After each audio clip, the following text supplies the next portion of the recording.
افغانانو ته دوه د خوښي او پرمختګ خبرونه دا چې څه دي هیله د مطلب را سره تر پایه پورې وګورئ. درنو لیدونکو السلام علیکم، وخت مو په خیر.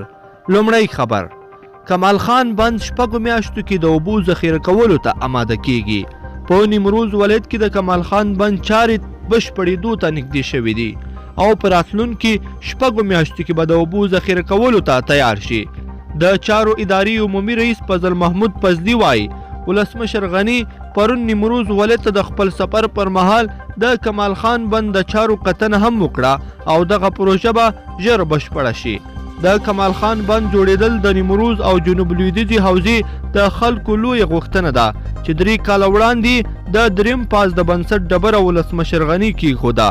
د نوموړي په وینا دغه بند به د روان کال د رندۍ میاشتې په وروستیو کې د اوبو زیرمه کولو لپاره چمتو کړی شي او نږدې 18,000 هکټاره ځمکه به خړوب کړي چې دا به د سیمې د ښېرازۍ او زراعت په ډګر کې د هېواد په کچه یو ستر انقلاب وي.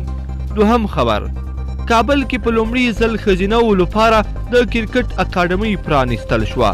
په کابل کې په لومړي ځل ښځینهو لپاره د کرکټ اکاډمۍ یا روزنځای پرانیستل شو. د دې اکاډمۍ مسؤلان وایي چې د دې اکاډمۍ د پرانیستې موخه هېواد کې د ښځینه کرکټ پراختیا او پیاوړتیا ده.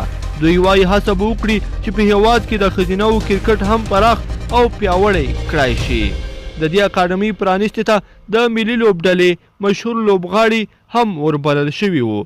راشد خان چې په دې پرانیسته کې ګډون درلود د اکاډمۍ د ښځینه کرکټ د پیاوړتیا لپاره یو ښه ګام وباله. افغانستان کې کلتوري محدودیتونه د دې لامل شوي چې ښځینهو ته په سپورټي برخه کې په ډېرې ستونزې سره اسانتیا برابرېدلی شي. لیدونکو په دې هیله چې دا دوه خو د خوشحالۍ او ښېرازۍ خبرونه به مو راسره تر پایه پورې لیدلي وي. که مو دا ویډیو خوښ شوي ویډیو لایک کړئ، د سره او چینل هم سبسکرایب کړئ.